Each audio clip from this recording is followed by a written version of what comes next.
আশা কৰোঁ আপোনালোক সকলোৱে ভালে আছে। আজি মই ওলাই আহিলোঁ বেটাৰী ৰিক্সা লৈ। তো এনেকৈ মই এতিয়া আমাৰ চকত মানে এনেকৈ ৰখি আছোঁ আৰু পেচেঞ্জাৰৰ কাৰণে। তো এনেকৈ আৰু আমাৰ ওদালগুৰি ডিষ্ট্ৰিক্ট ভেৰগাঁও চকটো আপোনালোকক দেখাই আছোঁ। তো এনেকৈ আৰু আপোনালোকে চাব পাৰে। তো এনেকৈ বাইকবিলাক গৈ আছে আৰু আমি এনেকৈ বহি আছোঁ আৰু লগৰ বন্ধুবিলাকৰ লগত। তো আপোনালোকে দেখিলে। তো ইফালে চাওক আপোনালোকে ৰিক্সা পূৰা শাৰী পাতি লাইন হৈ আছে। কোনে কাৰ ৰিক্সাত উঠিব চিন্তাই লাগে। এইখন আৰু আমাৰ বন্ধু এজন আহি পালে। তো বেক কৰি আমাৰ লগতে লাইনত লগাই দিলে আৰু ৰিক্সাখন।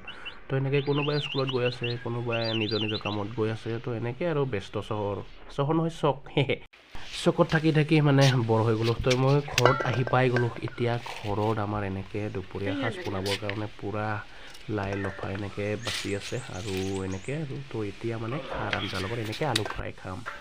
গাইজ বতৰটো ডাৱৰীয়া। তো মই ঘৰত আহি এনেকৈ অলপমান আদাং গাদাং হৈ গ'লোঁ। তো গা ধুম নে নুধুম। তো বতৰটোও বহুত বেছি ডাৱৰীয়া, ঠাণ্ডাও লাগি আছে। গা নুধুলেও ভাল নালাগে। তো এতিয়া কি কৰোঁ কি নকৰোঁ, ভাত খাবৰো সময় হ'ল। তো গাটোকে ধুই লওঁ আৰু ঘৰত আহি এলাহো লাগে, তাতে থাকিলেও ভাল নালাগে। কাৰণ কি কৰিম আৰু উপায়টো নাই।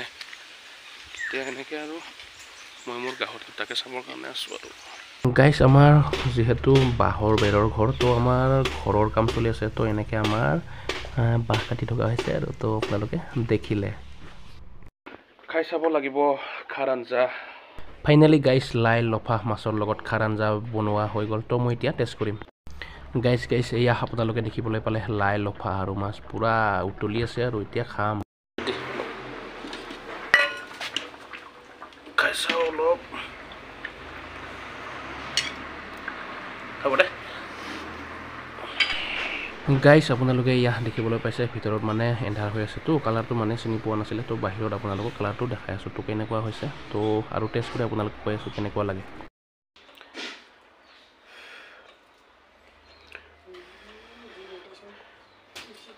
উতলি থকা কেৰাহীৰ পৰা মানে একচুৱেলি মানে প্লেটত লৈ ওলাই আনিছোঁ। তো ফুকাই খাব লগা হৈছে। বহুত বেছি গৰম গাইজ। বঢ়িয়া টেষ্টি সোৱাদ হৈছে মাছ দিয়া না।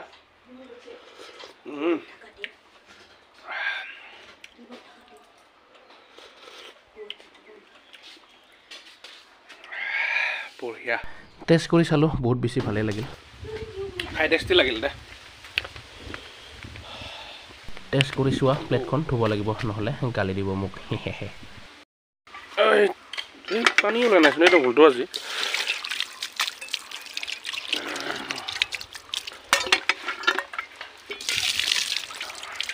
এইফালে চাওক মোৰ 15 বছৰমান হোৱা চাইকেলখন। গাইজ লাই লফা মাছৰ খাৰৰ আঞ্জা সম্পূৰ্ণকৈ ৰেডি হৈ গ'ল। তো এতিয়া খোৱাৰহে কথা আৰু তো অলপমান 10 মিনিটমান পিছত অলপমান ঠাণ্ডা হওক খাম আৰু গাইজ দুপৰীয়াৰ ভাত সাজ এনেকৈ খুব ধুনীয়াকৈ ৰেডি হৈ গ'ল। তো এতিয়া ঈশ্বৰক চিন্তি ভাত সাজ খোৱাত আৰম্ভ কৰোঁ আৰু